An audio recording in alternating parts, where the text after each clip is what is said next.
अब देखिए प्रश्नावली जो है 1.2 से क्वेश्चन नंबर फर्स्ट यानी पहला जो है दिया हुआ है कि सिद्ध करना है, सिद्ध कीजिए कि करड़ी में 3 - 1 एक अपरिमेय संख्या, इसको सिद्ध करना है। क्या करेंगे? सिद्ध, यानी प्रूफ करके आपको दिखाना होगा, बताना होगा। तो देखिए इसमें कुछ ना, इसमें आपको कुछ स्टेटमेंट यानी लिखना भी पड़ता है, तो आप इसको ध्यान से समझिए कि कैसे बता रहे हैं, क्योंकि आपको भी उसी तरह ही करना पड़ेगा। थोड़ा सा डिफरेंस करेंगे तो नहीं हो पाएगा। तो सिद्ध करना है तो चलिए देखिए, तो जब कभी भी इस प्रकार के प्रश्न पूछे जाएं कि सिद्ध कीजिए कि ये संख्या अपरिमेय संख्या है, तो आप उसको क्या करेंगे? सबसे पहले कि उसके विपरीत यानी अपोजिट मान लेंगे। ठीक है, क्या करेंगे? अपोजिट यानी उसके विपरीत आप उसको मानना पड़ेगा, यानी मान लीजिएगा। तो देखिए इसके विपरीत क्या मानना है? हाँ देखिए, अपरिमेय का उल्टा अपोजिट क्या होता है? परिमेय। तो परिमेय मान लेना है। तो मान लीजिए कि माना जो इसमें दिया गया है सवाल में कि करड़ी में 3 - 1 एक परिमेय संख्या है, एक परिमेय संख्या है, ये आप लोग को मान लेना है। ठीक है, तो मान लिए। मानने में क्या जाता है? मानने का मतलब होता है कि आप जो है कि कल्पना कर लिए कि ये क्या है? एक परिमेय संख्या है। तो इसलिए देखिए, अब ध्यान दीजिए, इसलिए ऐसा सिंबल लगा करके आपको लिखना रहेगा। आप लिखेंगे करड़ी में 3 - 1 बराबर A/B। ठीक है, A/B। और A/B क्या है? ध्यान दीजिए, A/B क्या है? तो यहाँ पे लिख दीजिए कि A और B एक पूर्णांक है। क्या है? पूर्णांक।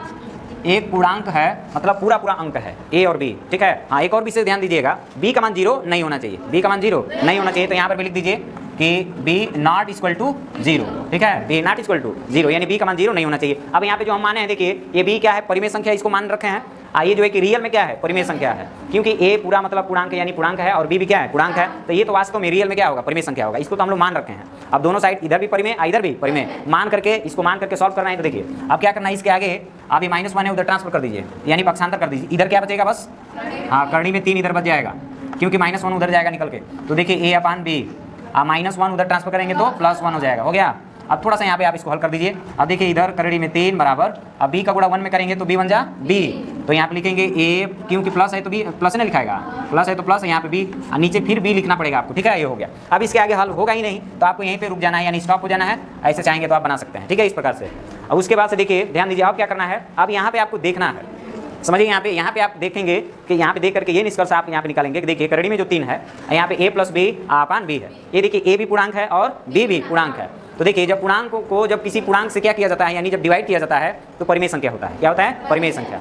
अब यहाँ पे लिखेंगे आप लोग कि देखिए, चूँकि जो यहाँ पे A और B है, ठीक है, A और B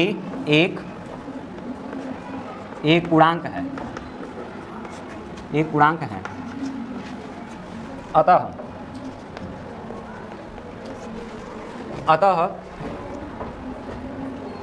A + B/B एक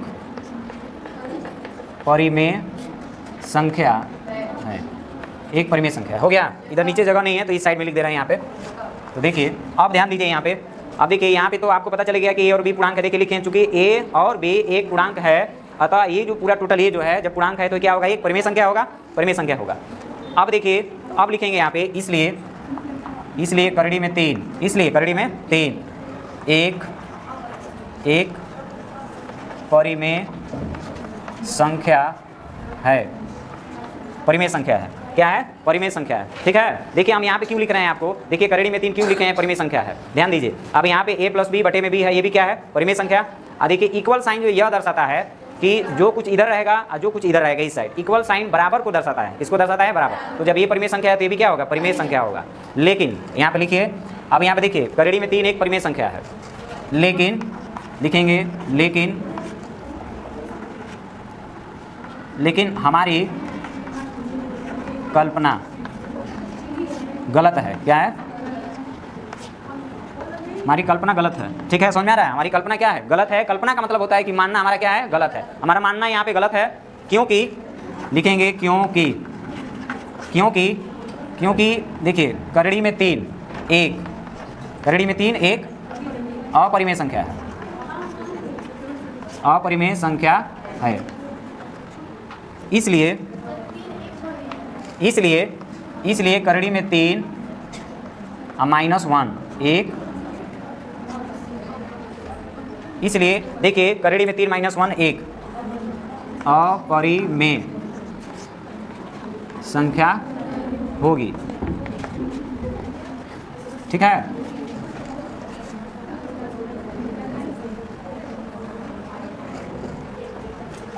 यहाँ पे लिख दीजिए प्रूफ।